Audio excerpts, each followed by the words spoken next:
Welcome to CSS library.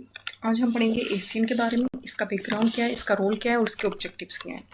ठीक है, Asian का फुल फॉर्म है association of south east Asian nation. ठीक है, एक एग्रीमेंट साइन हुआ था, एक डिक्लेरेशन साइन हुआ था थाईलैंड में, बैंकॉक में। थाईलैंड की कैपिटल बैंकॉक है। उसमें एक एग्रीमेंट साइन हुआ था वर्ल्ड वार 2 के बाद। ठीक है, वर्ल्ड वार 2 के बाद एग्रीमेंट साइन हुआ था कि कोई भी वहाँ पे पॉलिटिकल टेंशन्स होंगी, कोई भी वहाँ पे सोशल टेंशन्स होंगी, कोई भी वहाँ पे इकोनॉमिकल टेंशन्स होंगी, वर्ल्ड वार 2 के बाद जो डीकोलोनाइजेशन का सारा प्रोसेस हो रहा था, उसके बाद जो भी हमारे मसले होंगे इकोनॉमिकली, पॉलिटिकली, सोशली, वो सारे वहाँ कौन सॉल्व करेगा? एशियन ऑर्गेनाइजेशन जो है वो वहाँ पे सोल्ट आउट करने की कोशिश करेगी। ठीक है, ये इंटर गवर्नमेंटल ऑर्गेनाइजेशन है। 8 अगस्त 1967 को ये फाउंड हुई। ठीक है, इसकी फॉर्मेशन हुई और पहले इसके जो फाउंडिंग मेंबर्स हैं वो 5 है फाउंडिंग मेंबर्स, लेकिन अब अल्हम्दुलिल्लाह इसके 10 मेंबर्स हो चुके हैं। ठीक है, अब इसके 10 मेंबर्स हैं एशियन के। पहले जो फाउंडिंग मेंबर्स थे वो है Indonesia, Malaysia, Philippine, Singapore, Thailand. ठीक है, उसके बाद ये लीगलाइज्ड हुई 2008 में। लीगलाइज होने के बाद इसके 5 और मेंबर्स हुए, वियतनाम, ब्रूनोई, कंबोडिया, लाओस, म्यांमार। ठीक है, ब्रूनोई जो है वो मुस्लिम कंट्री है, मलेशिया, इंडोनेशिया ये सब जो है वो मुस्लिम कंट्रीज़ हैं। उसके बाद अच्छा, इसने इंस्पिरेशन किससे लिए? इंस्पिरेशन इसलिए लिए economic European economic community. European economic community ये यूरोपियन यूनियन जब बन रही थी, यूरोपियन यूनियन का जो यूरोपियन यूनियन से पहले यूरोपियन इकोनॉमिक कम्युनिटी बनी थी। ठीक है, ट्रीटी ऑफ रोम हुई थी, उसमें यूरोपियन इकोनॉमिक कम्युनिटी बनी थी। उसमें ट्रेड को, बिजनेस को एक्सपेंड करने की बात की थी। फ्री ट्रेड होगा, फ्री बिजनेस होगा, फ्री इन्वेस्टमेंट होगी, फ्री मार्केट होगी। ठीक है, उसके बाद यूरोपियन यूनियन जो है फिर वो बनी थी। तो ये 1957 में 57 में बनी थी, 58 में इम्प्लीमेंट किया गया था यूरोपियन इकोनॉमिक कम्युनिटी को।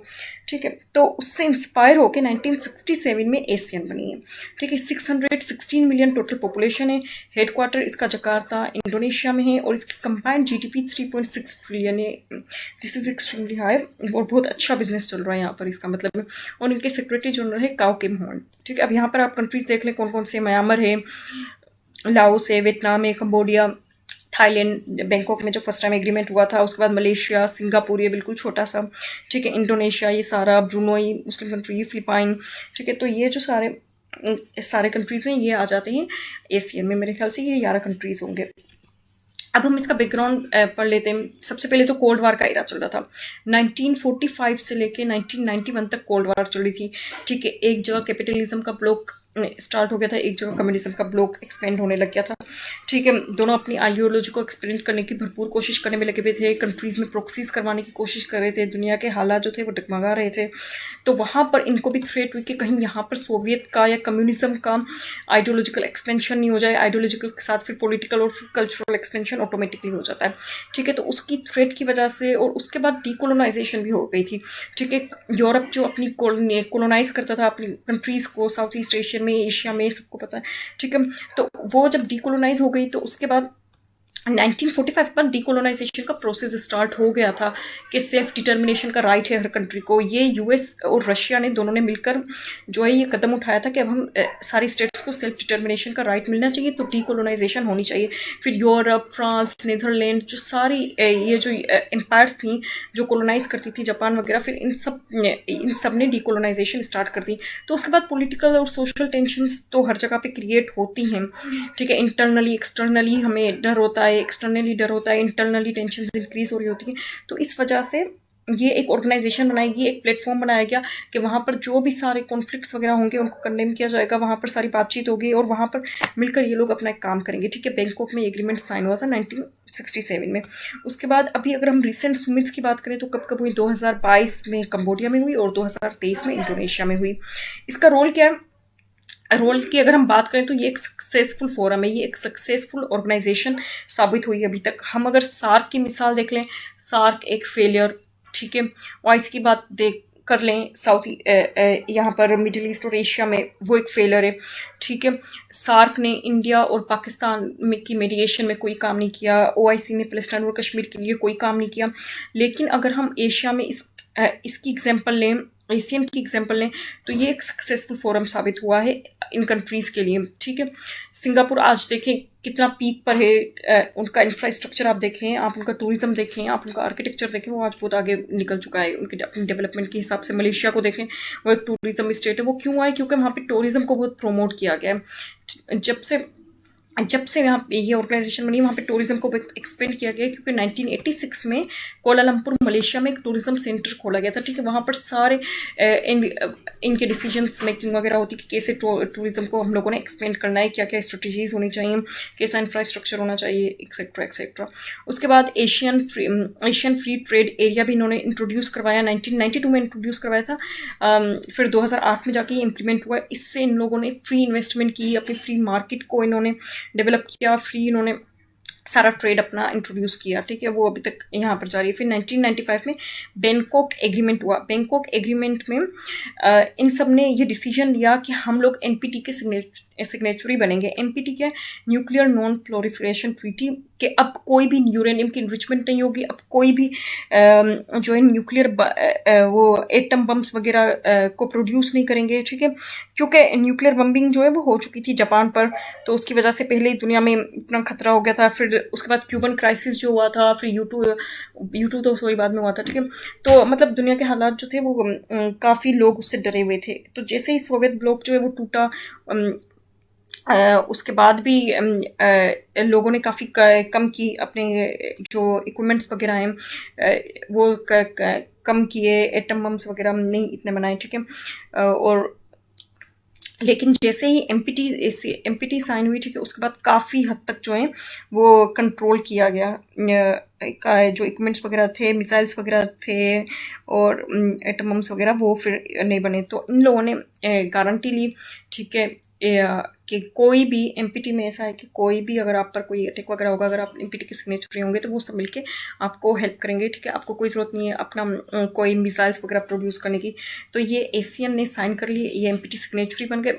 इनको ऐसा नहीं है कि दुनिया से कोई लेना देना नहीं है, लेकिन ये लोग जो है वो कॉन्फ्लिक्ट्स में अपने आप को नहीं लाना चाहते, ठीक है।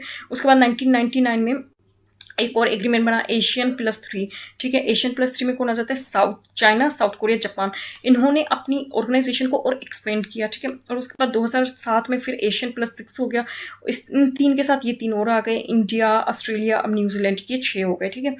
तो इन्होंने क्या किया, ताकि इन्वेस्टमेंट के लिए, ताकि ट्रेड के लिए ये लोग और एक्सपेंड कर रहे थे अपनी मार्केट को, फ्री ट्रेड को। उसके बाद RCEP बना, ठीक है। ये बहुत फेमस है, रीजनल कॉम्प्रिहेंसिव इकोनॉमिक पार्टनरशिप, ठीक है। 2011 में आई थिंक बनी थी। फिर 2022 में सबने साइन कर लिया था इसको। टोटल मेंबर्स कंट्रीज जो थे वो सिग्नेचरी हो गए थे, 16 टोटल कंट्रीज, एशियन+6, ठीक है। कि गुड्स एंड सर्विसेज वगैरह जो है इनके ऊपर कोई ट्रेड वगैरह नहीं होगा, इसमें सारी इन्वेस्टमेंट वगैरह होगी। तो इसका जो रोल है वो साउथ एशिया में काफ़ी मायने रखता है और काफ़ी इन्होंने काम किया, ठीक है। इसके अब ऑब्जेक्टिव्स क्या हैं? अगर हम इसके ऑब्जेक्टिव्स के बारे में बात करेंगे तो इनका ऑब्जेक्टिव क्या है कि इन लोगों ने कोऑपरेट करना है।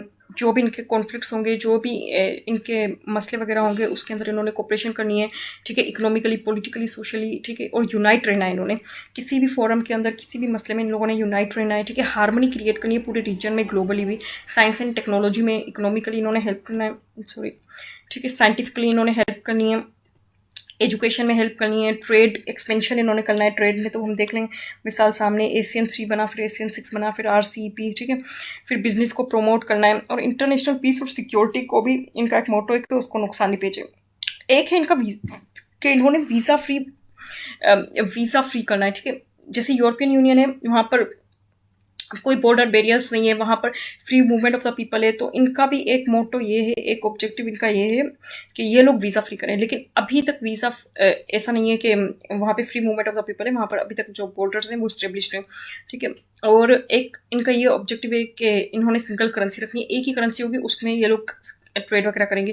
लेकिन अनफॉर्चुनेटली जो ये दो चीज़ें हैं, वीज़ा फ्री और सिंगल करेंसी, ये दोनों अभी तक फॉलो नहीं हुए हैं। बाकी तकरीबन काफ़ी इन्होंने काम किया। एग्रीकल्चर इंडस्ट्री के ऊपर इन लोगों ने काफ़ी जो है वो काम किया, प्रोडक्शन वगैरह में, अपनी इंफ्रास्ट्रक्चर वगैरह में।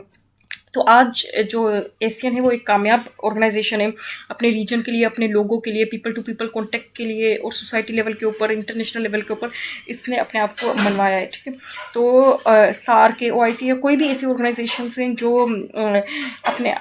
जो अभी पीछे हो रही हैं, तो उनको कुछ लेसन्स जो हैं वो इन ऑर्गेनाइजेशन से, जैसे कि यूरोपियन यूनियन है, एशियन है, ECO है, तो इससे सीखना चाहिए। ऑफ कोर्स इससे हमारा फ़ायदा होगा। आई होप आपको समझ में आया होगा। If you like this video, kindly share and subscribe the channel. Thank you so